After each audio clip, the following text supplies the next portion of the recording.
Depresija je jedan od onih najopasnijih psiholoških, ajmo reći, poremećaja i bolesti koji je u zadnjih godina, ja bih čak rekao nekoliko desetljeća, je u iznimnom porastu.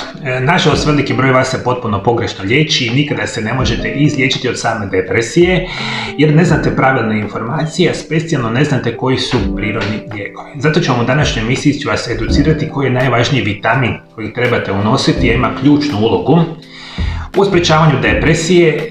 Na kraju emisije ću vam dati još more drugih prirodnih lijekova koji možete kombinirati uz naravno nadzor stručnog medicinara i medicinskog stručnjaka da bi mogli ovu samu depresiju smanjiti na nekakav minimum ili je potpuno kontrolirati na prirodan način, što itekako možete. Jeste li znati da će 1 od 7 osoba patiti od simptoma depresije u nekom trenutku svoga života? Danas je depresija jedan od glavnih uzroka invaliditeta u razvijenim kao i zemljama sa niskim ili srednjim dohotkom. Zapravo oko 150 milijuna osoba diljem svijeta prati od depresije. Svjetska zdravstvena organizacija predviđa da će depresija postati druga najrasprostranjenija bolest u svijetu do 2030. godine. Jeste me čuli, moji dragi gledatelji? Dakle, depresija je u enormnom porastu i nemojte se pogrešno liječiti, nego počnite konzumirati pravilne prirodne lijekove. Jer ovo su sve činjenice, ja mislim da veliki broj vas itekako dobro zna, možda ste jedna od ovih osoba. Ono što je još gore od svega toga, kako vi liječite samo depresiju, da komentirajte, pišite dolje ispod video zapisa. I nikad ju niste izliječili. Dakle, prvi korak će vama biti kao koji je najjednostavniji, a ima veliki broj posljedica, i redovito konzumiranje antidepresiva. Možemo reći, tipična terapija antidepresivi ne djeluju na svaku osobu sa depresijom, a također dolazi sa mnoštvom nuspojava. Međutim, ponekad ljudi ne znaju gdje se obratiti kako bi pronašli pravilno liječenje i to je veliki problem. Dobra vijest je da postoje prirodni lijekovi za depresiju koji su učinkoviti i pomažu u rješavanju temeljnog uzroka. Ono što itekako morate voditi računa. Postoje određeni simptomi koji ukazuju da vi imate samu depresiju, možda niste u potpunosti ni svjesni, ili možda je neko u vašoj okolici primijetio određene vrste simptoma koji ukazuju na samu depresiju. Osoba kada ima depresiju, ona nije samo jako potištena, već ima određene fizičke promjene, kao što su gubitak energije ili želje za jelom, čak i seksualna disfunkcija. Ponekad su tu nesanica i loša probava. Možemo reći, kada je u pitanju teška depresija, simptomi nerijetko uključuju bezrazložan osjećaj krivnje i bezvrijednosti, te osjećaj propadanja. Apsolutno osobe imaju osjećaj tuge, praznine, beznađa i tuposti. Ovi osjećaji su s vama većinu dana, svaki dan automatski negativne misli. Što god se dogodi, odmah pomislite na najgori mogući ishod. Gubitak interesa za stvari koje vas inače usrećuju.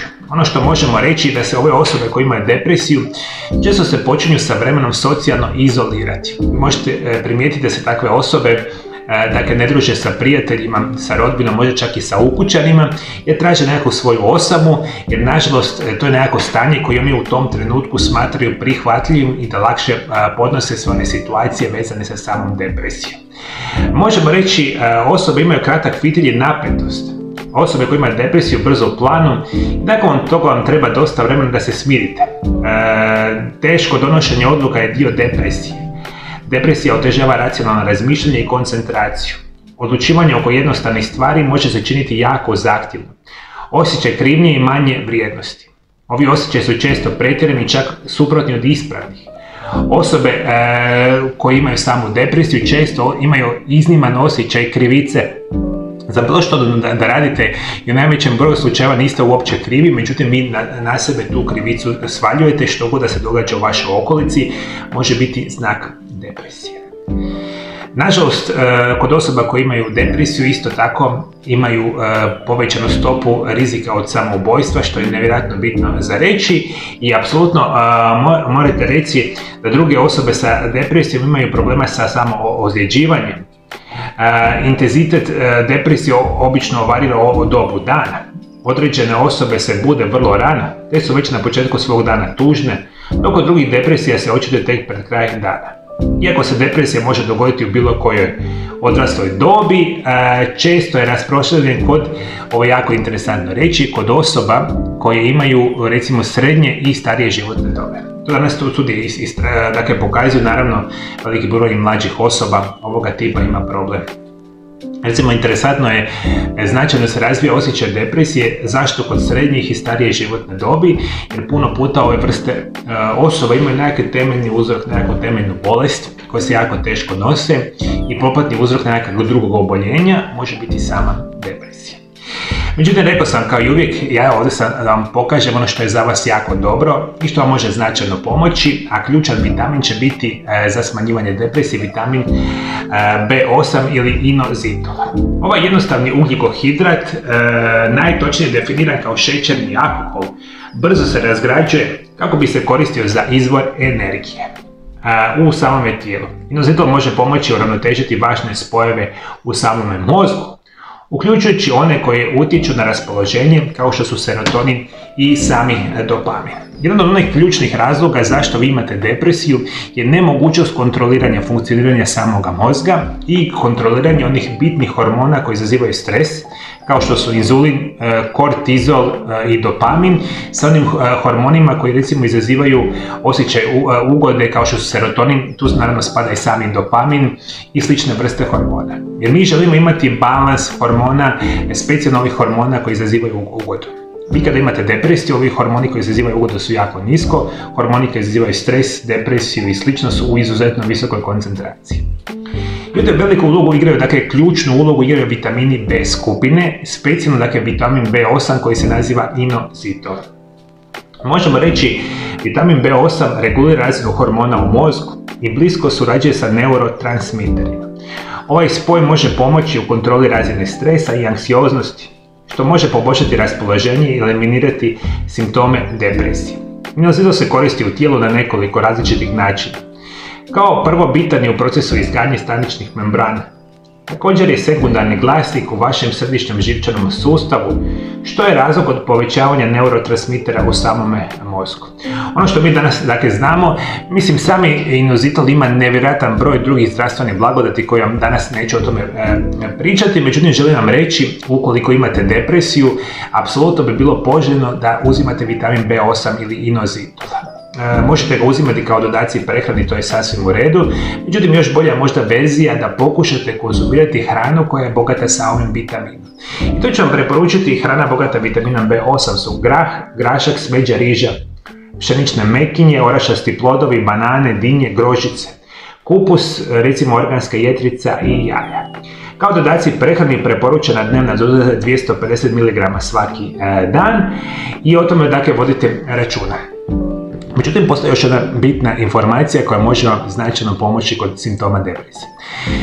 Inositol je jako bitan. Međutim, pokušate inositol kombinati sa nečim što se naziva kolin. Dakle, inositol ili kolin su izuzetno dva bitna nutrijenta koji zajednički nevjerojatno bitnu ulogu imaju u našem zdravlju. Vi čak kad imate depresiju, vi danas morate znati da možete bez problema u imalo boljem dućanu zdrave hrane ili putem internetskih dućana zdrave hrane kupiti inositol i kolin u jednoj samoj formi i konzumirate ih po uputama na ambalaži i kutiji koju kupite. Dakle, inositol i kolin su izvanredni nutrijenti za prirodno smanjivanje depresije. Što vam tu još može apsolutno pomoći? Prije svega, redovito uzimajte kalcij, 500 do 1000 mg dnevno, isto tako magnezij računati isto od 500 do 1000 mg dnevno, te postoji još dva prirodna lijeka koji se smatraju izvanredni za depresiju. Jedan se naziva ashwagandha, more drugih zdravstvenih blagodati ima ashwagandha, međutim jedan od onih je prirodno smanjivanje stresa, depresije, anksioznosti i slično možete konzumirati i naravno postoji jedan dodatak prehrane koji se naziva u skraćenoj verziji SAMe ili S-adenosinmetionin, jedan od onih krasnih prirodnih lijekova za smanjivanje depresije. Međutim, rekao sam, ovdje jedan problem nastaje.